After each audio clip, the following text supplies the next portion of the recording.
Assalamu alaikum viewers and welcome to my channel Study Law with Bushra.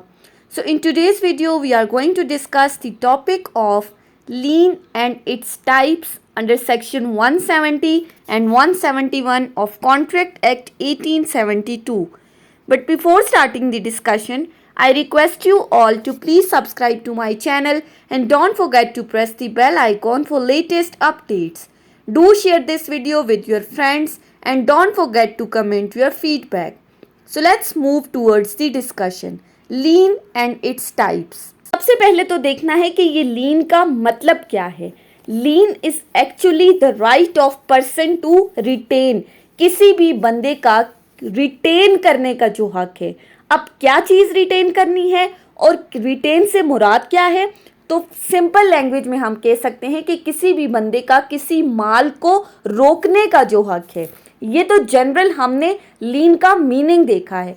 अगर हम इसको in detail explain करें तो इसकी डेफिनेशन के अकॉर्डिंग हमें बताती है कि किस किस चीज़ को रिटेन करने का राइट है एक बंदे के पास. So if we define the word lien, lien simply mean it is a right of person. Right of person तो है, बंदे का हक तो है, लेकिन कौन सा हक है? When any person who has lawfully received any property belonging to another person.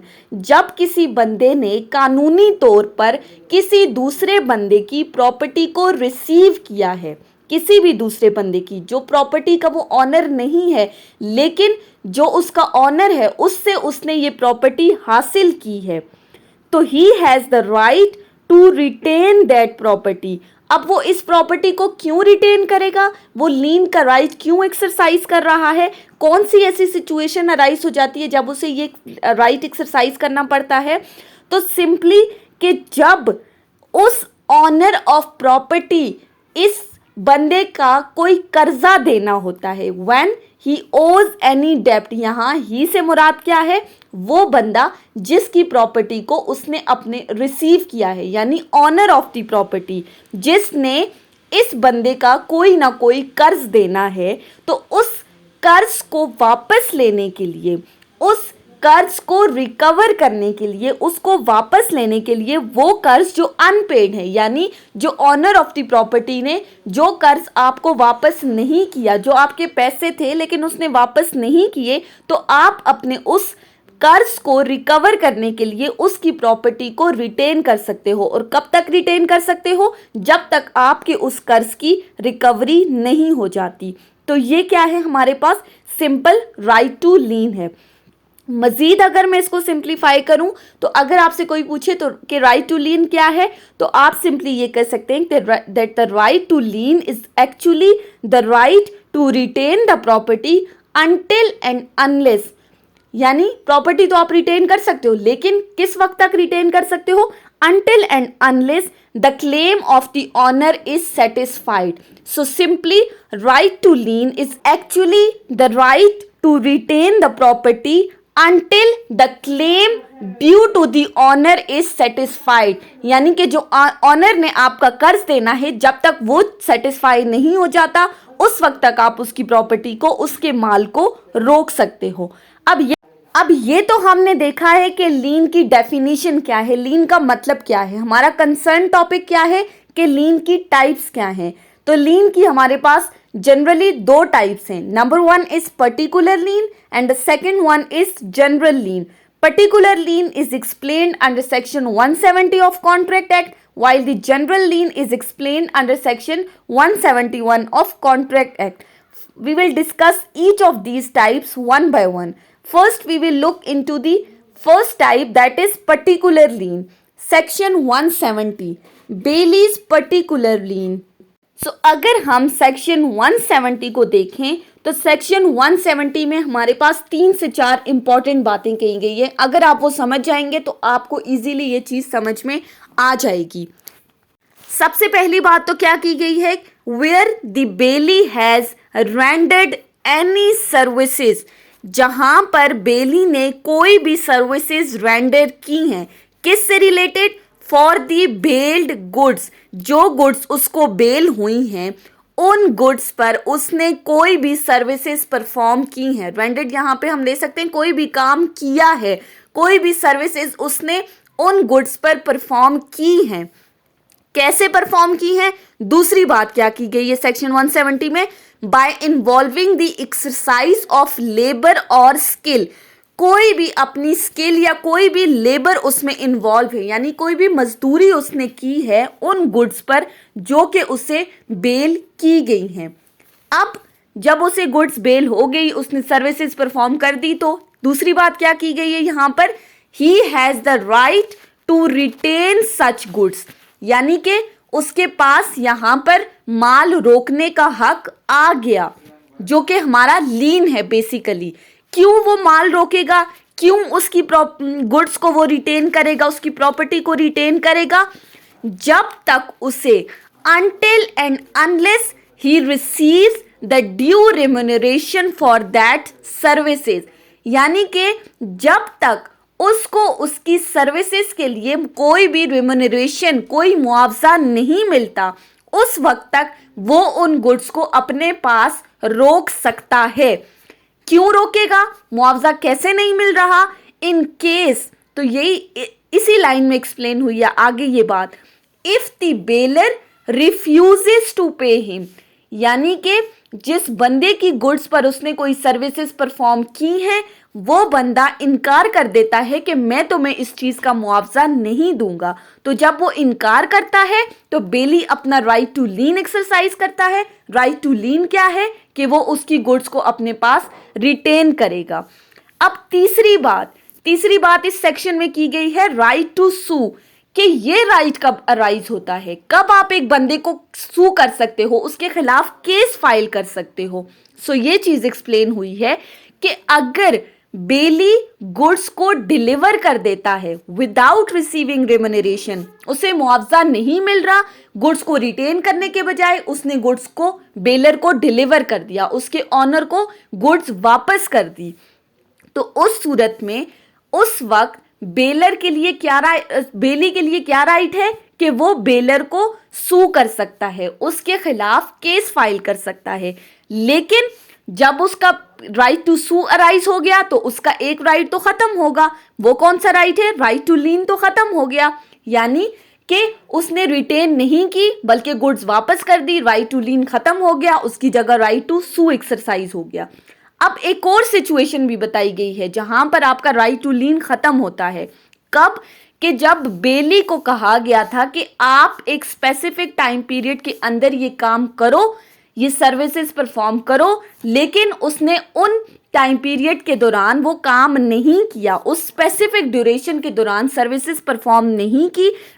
गलती किसके पार्ट पर है? गलती बेली के पार्ट पर है। तो यहाँ तो वो राइट टू लीन एक्सरसाइज कर ही नहीं सकता, उसका राइट टू लीन यहाँ पर खत्म हो जाता है।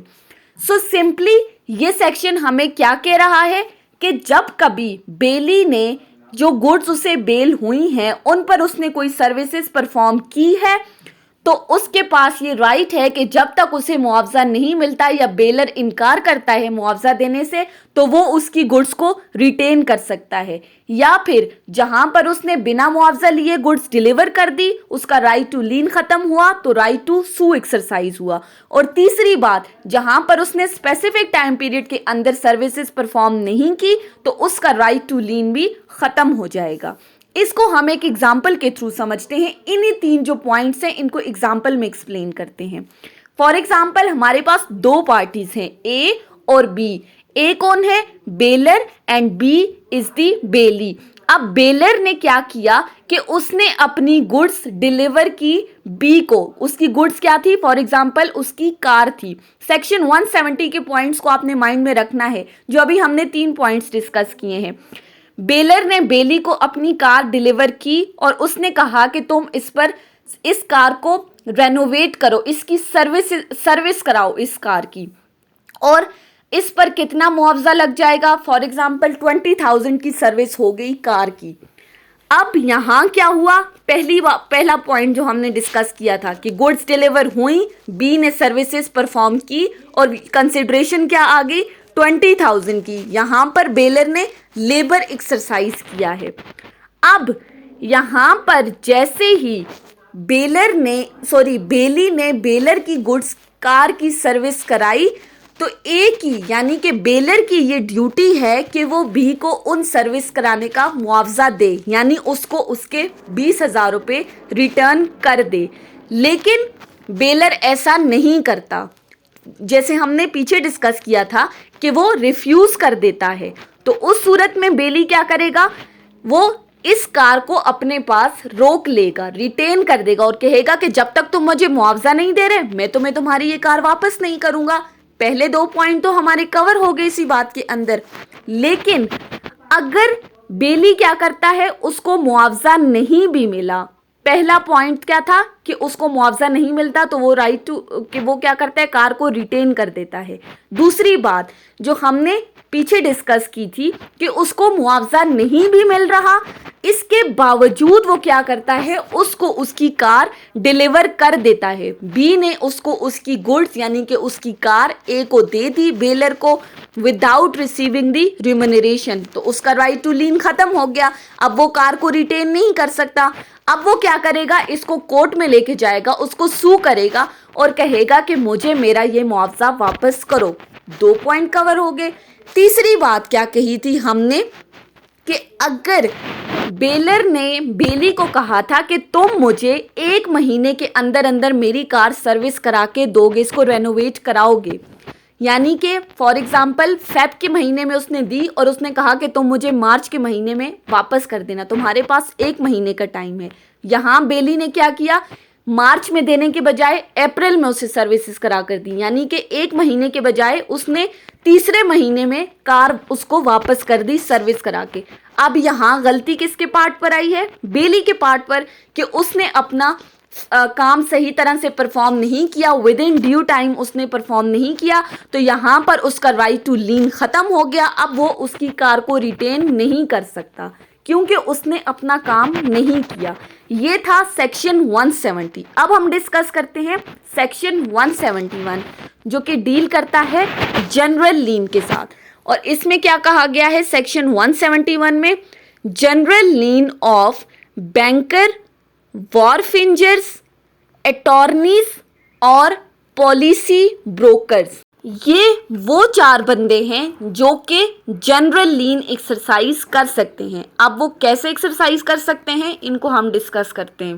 पहली चीज़ है बैंकर। बैंकर कौन है कि जब आप बैंक में गए, आपने कोई चीज़ है सिक्योरिटी दी, बैंक से लोन लिया और अब आप चाह रहे हो कि मेरी वो सिक्योरिटी मुझे वापस मिल जाए, वो एसेट वापस मिल जाए जो आपने इस सिक्योरिटी रखे थे। लेकिन अगर आप लोन सेटिस्फाई नहीं कर सकते, यानी लोन वापस नहीं कर सके, तो उस सूरत में बैंक क्या करेगा, आपकी उस सिक्योरिटी पर जनरल लीन एक्सरसाइज करेगा। सेकंड आते हैं हमारे पास वॉरफिंजर्स। अब ये वॉरफिंजर्स कौन है, अब वॉर्फ्स क्या हैं, जैसा कि आपको पता है कि बैंक के किनारे यानी at the river of the bank बहुत सारी शिप्स आती जाती रहती हैं, बहुत सारी बोट्स आती जाती रहती हैं और वहाँ पर एक ऐसा प्लेटफॉर्म क्रिएट किया गया है कि जहाँ पर लोडिंग और अनलोडिंग होती है कार्गोस। तो वॉरफिंजर्स कौन हुए, जो उस पूरे एरिया के यानी कि जहाँ पर सामान की लोडिंग और अनलोडिंग हो रही है, जो प्लेटफॉर्म क्रिएट किया गया है, उस प्लेटफॉर्म का जो ऑनर है उसको हम क्या कहते हैं, वॉरफिंजर्स। और वो क्या वो आपकी गुड्स के अगेंस्ट कोई भी जनरल लीन एक्सरसाइज कर सकता है? सो यस, फॉर एग्जाम्पल अगर आपने बाहर की कंट्री से कोई सामान इंपोर्ट कराया है, कोई सामान मंगवाया है और उस सामान में आपकी कुछ अमाउंट अनपेड है, कोई ऐसी अमाउंट है उस सामान की जो आपने अभी तक पे नहीं की, तो वो जो वॉरफिंजर्स है, जो उस एरिया का ऑनर है, वो आपके खिलाफ जनरल लीन एक्सरसाइज कर सकता है। इसके अलावा अटॉर्नीज या पॉलिसी ब्रोकर्स अंडर सेक्शन 171 ये जनरल लीन एक्सरसाइज कर सकते हैं। अब अगर सेक्शन 171 की डायरेक्ट लैंग्वेज को हम देखें तो सेक्शन 171 क्या कहता है कि जनरल लीन का क्या मतलब है कि अगर कोई अमाउंट ड्यू है फ्रॉम हिम, अब यहाँ हिम से मुराद कौन है, फ्रॉम दी बेलर, अगर बेलर ने कोई अमाउंट पे नहीं की, then the other person can retain the goods belonging to him, तो दूसरा बंदा उसकी गुड्स को रिटेन कर सकता है। अब यहाँ दूसरा बंदा कौन है? दूसरा बंदा है बेली, जिसको गुड्स डिलीवर हुई थी, जिनमें हमारे पास बैंकर्स, वॉरफिंजर्स, अटॉर्नीज और पॉलिसी ब्रोकर्स वो किसी भी गुड को रिटेन कर सकते हैं। कौन सी गुड्स? जो उनको एज सिक्योरिटी दी गई थी। सिक्योरिटी के तौर पर जो गुड्स उनके पास रखवाई गई थी या जो गुड्स उनको बेल की गई थी, उनको डिलीवर की गई थी, वो उन गुड्स को रिटेन कर सकता है। लेकिन यहाँ एक बहुत ही इंपॉर्टेंट बात की गई है, but no other person has the right to retain as security goods bail to them unless there is an express contract to the contrary. लेकिन इन 4 लोगों के अलावा अगर किसी बंदे को कोई भी गुड्स बेल हुई हैं तो वो उन गुड्स को रिटेन नहीं कर सकते। यानी इनके अलावा कोई भी बंदा किसी भी प्रॉपर्टी को, किसी भी गुड्स को रिटेन नहीं कर सकता, जो गुड्स उनको, जो प्रॉपर्टी बेल की गई है, सवाए इन 4 बंदों के। सो ये क्या है हमारे पास? ये जनरल लीन है कि अगर बेलर ने कोई अमाउंट पे नहीं की, कोई अमाउंट अनपेड है, तो आपके पास जो गुड्स एज सिक्योरिटी पड़ी हुई हैं, आप उन गुड्स को रिटेन कर सकते हो till the claim is satisfied. So guys, ये थी हमारी आज की डिस्कशन लीन और उसकी काइंड्स के ऊपर। आई होप कि आपको ये टॉपिक समझ में आया होगा अगर आपने इस वीडियो को अटेंटिवली सुना है तो। अगर आपको ये वीडियो अच्छी लगी है तो इस वीडियो को लाइक करें, कमेंट करें, चैनल को सब्सक्राइब करना ना भूलें और ज़्यादा से ज़्यादा अपने फ्रेंड्स के साथ शेयर करें। Thank you so much for watching. Till then, अल्लाह हाफिज़।